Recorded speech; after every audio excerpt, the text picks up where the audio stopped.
All right, here we go. Uh,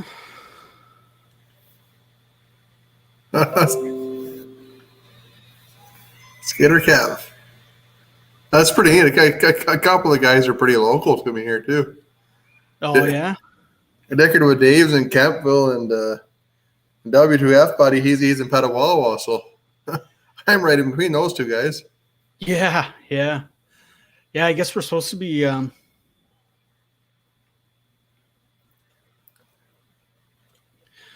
guess we're supposed to be getting some rain or some thunderstorms again tonight.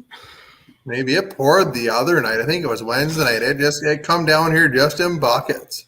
Oh yeah, we got the same Tuesday night into Wednesday morning. Yeah, we got 3 good storms. We figured we got 3 inches on our job. Oh, I bet you. Like the yard at the shop was just full of water. It was the same day I did the that 60C video. It was.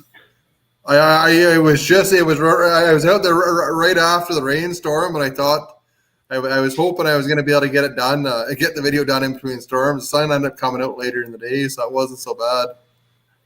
Yeah, it was. I was probably because I could see all the puddles in the yard. I'm like, this must be the same day after that storm. Had to have been. Yeah, it was. Yeah, because we got. I think it was 3 o'clock in the morning. The thunder woke me up again, and it was pouring again. I'm like, holy cow! And that went on for like another half an hour, I guess, an hour. I was up all night. I just as soon as it started pouring, I was up. It was just coming down. Jeremy has a tin roof on his house. It was loud in the house. Oh, I bet. He doesn't have a walnut tree leaning over that house too, does he? I don't know. There's a place in Milton. It's right Brawny Road. And it's got a massive walnut tree right over it, and it's got a tin roof. I'm like, man, that's got to be loud when those walnuts start falling off. I bet you it would be. I bet you it would be loud. Yeah. Yeah. That'd wake you up in the middle of the night for sure. Lonnie Watkins even showed up tonight. Look at that. The legend of Lonnie Watkins. I got to get up there and I got to get a video of Lonnie Watkins. I'll tell you. He's a true woodsman. He's a character. Yeah, who do we got? Dark Horse Firewood, how you doing? Dickard. WTF buddy. He's always around. Billy, Jeffrey, he's on. How you guys doing? How's Patricia doing? She feeling any better? Williamson Ridge here. How you doing? How's everybody been? We haven't been actually on. We've probably been 2 months since we've done a live stream at least. Oh, I think the both of us have just been so busy with summer and everything else going on that we were finally started to slow down going to the fall here. So yeah, you'd be free and I'd be at the cottage or vice versa, and you'd be away with the kids. So yeah, it's nice to slow down a little bit, but I'm still pretty busy. Oh, I've still got lots going on, but it's starting to level out here now. I started to catch my feet a wee bit, which is good. So yeah, that's good. Adam, he's actually the new owner of our machine. 4,000 should be arriving in the morning. And not a problem helping you out, Adam. I'm glad you came down and we gave him the couple days he trained on the machine, and I gave him the once around, things to watch for, the little, corks and stuff like that, where to go or where to start looking. So he'll be really happy with that machine. He took on to that machine real fast. I was impressed. Well, that's good. I'm sure Adam's going to have great luck with it. Those 4,000 are a great machine. They work great. Yeah, we love it. It's kind of sad seeing it go, but excited to see that new one come in too. So yeah, it was a good machine. It would be good for him too. Birch. It's going to cut a lot of birch. Well, Jeff, you tell Patty that we said hello. Yeah, that's awesome. I'm glad to hear that she's doing better. I know she was rough the first couple days, but day by day, My pal Al checking in. Nice to see you, Al. Your Thanks for beans look coming out. good. I appreciate it. I was looking at our beans after I got your photos, and ours lacked a little bit of moisture during the summer. That rain we got was just a little bit too late, but that'll be all right. Should still be an all right crop. We got Brian. Good evening, gentlemen. Thanks for doing this again. Well, hey, we're glad to. We have a blast doing this, and it's just been tough in the summer trying to get caught up with each other, doing this and that, and summers are short up here. Yeah, they are. They go by quick. It says, thanks for coming out, Brian. It's really great to hear from you. Chris, how are you doing tonight? Thanks for coming out, Chris. Dickard, well, it makes my short time with the machine even more special now. Can't wait to see the new one. So Dickard actually came down. He was down my way, and he came and ran the machine 5 or 10 minutes. So he's the other somebody else that got to run the machine. Oh, that's good. He'll have to stop by the shop and run one someday. He's just right in the backyard. Yeah, it was funny. We actually talked about how close you guys were. I think it was this week. Not very far away at all. I'm only 40 minutes to Kempville, maybe half hour, 40 minutes. So I'm not far from Kempville at all. Yeah. We got 14. Slow rolling in tonight. They always seem to come later on in these, but where were we? I thought there was another question up here. I forgot. My good pal Wayne.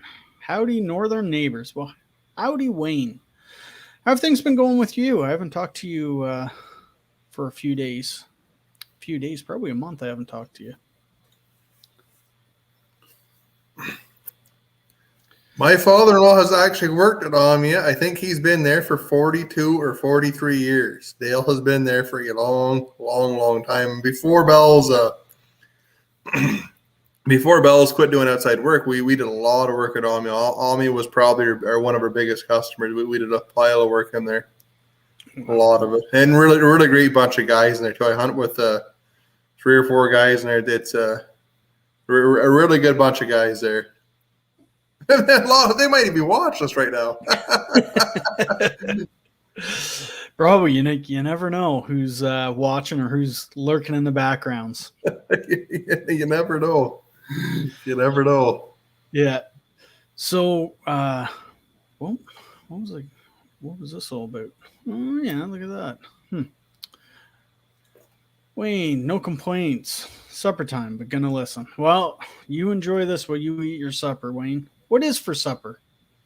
What did you make tonight? Well, I don't know if we're going to get maybe a little shop update from you, kind of what's going on there and getting guys moved over. I know you've talked about that for a bit. Yeah, we're pretty close there right now. Like the only thing that's holding us up is the gas, the powder coating. We had the company come in and installed a great big powder coating oven, big enough to do a processor. When they sent the information off at Ambridge, for the specs on the furnace or the heater on it, they I don't know where they got the numbers from, but they weren't right. So Ambridge had come out about a month ago to put on a bigger meter. So Ambridge actually put on a bigger gas meter, and then they went to fire it up shortly thereafter. And I guess the bigger gas meter isn't quite big enough. They've got to put some sort of a substation in.